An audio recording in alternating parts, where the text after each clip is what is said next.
I've always liked the aesthetic of peeling paint, of a patina on a piece of metal, of age. It seems to me that there's value in the age.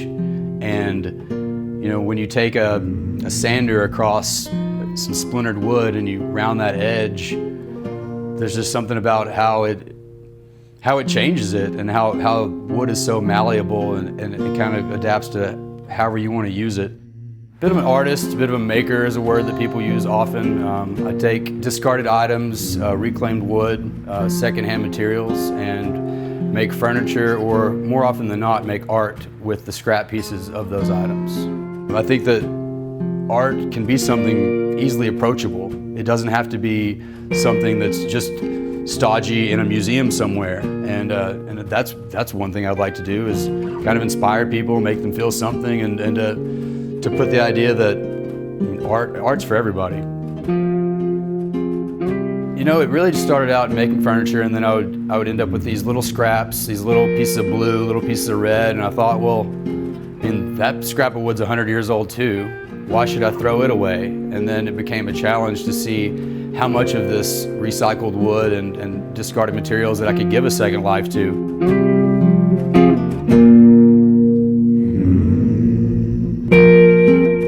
I can help people express the sentiment that they want, or to kind of encapsulate a moment or whatever it is. So there's so many good opportunities around Fayetteville and Northwest Arkansas for artists, even just hobby artists, anyone who wants to take an idea and bounce it off the wall. You've got First Thursdays in Fayetteville, First Fridays in Bentonville, Rogers does like a monthly event. There are all these ways to get tuned into the scene. I see keeping it local, supporting small businesses as vital to art being a part of your community.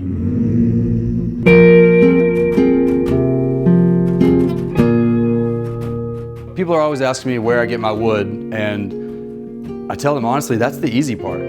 People know where my shop is.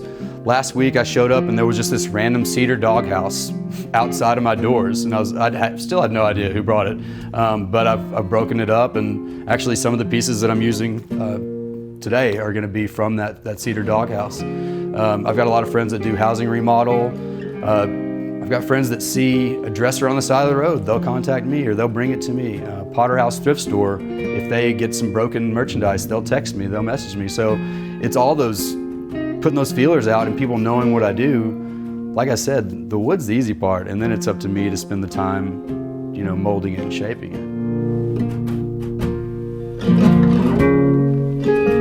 I think it's really important for your community to support your arts, and I think that we're fortunate to live in Fayetteville, Northwest Arkansas, because you see that all the time.